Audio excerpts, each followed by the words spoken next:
ప్రతిఘటన టీవీకి స్వాగతం. క్షణక్షణం మీకోసం. వికారాబాద్ జిల్లా లగుచర్లలో ఫార్మా క్లస్టర్ ఏర్పాటుకు అవసరమైన భూసేకరణ నోటిఫికేషన్ను ఉపసంహరించుకుంది రాష్ట్ర ప్రభుత్వం. ఈ మేరకు శుక్రవారం ప్రకటన విడుదల చేసింది. లగచర్లకు చెందిన 632 ఎకరాల భూసేకరణ నోటిఫికేషన్ను ఉపసంహరించుకుంది.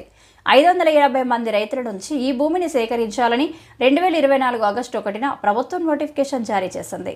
ఈ నోటిఫికేషన్ను ఉపసంహరించుకుంది ప్రభుత్వం. దుద్యాల మండలంలోని 4 గ్రామాల పరిధిలో ఫార్మా క్లస్టర్ను ఏర్పాటు చేయాలని ప్రభుత్వం నిర్ణయం తీసుకుంది. అయితే నిర్ణయంలో భాగంగా లగచర్లలో 632 ఎకరాల పట్టా భూమిని సేకరించాలని ప్రభుత్వం భావించింది.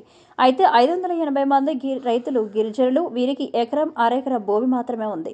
ఫార్మా కంపెనీలకు భూమిని ఇచ్చేందుకు స్థానిక రైతులు అంగీకరించడం లేదు. ఫార్మా కంపెనీలు ఏర్పాటు చేస్తే భవిష్యత్తులో తమకు ఆరోగ్య సమస్యలు వస్తాయని స్థానికులు ఆందోళన చెందుతున్నారు.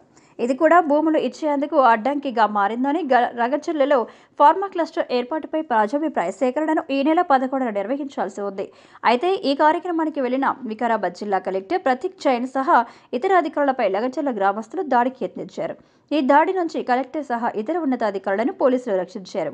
కడా అధికారి వెంకటరెడ్డిని స్థానికులు కొట్టారు. అడ్డుకున్న డీఎస్పీపై కూడా స్థానికులు దాడికి దిగారు. ఈ ఘటనలో ఇప్పటికే పలువురిని పోలీసులు అరెస్టు చేశారు.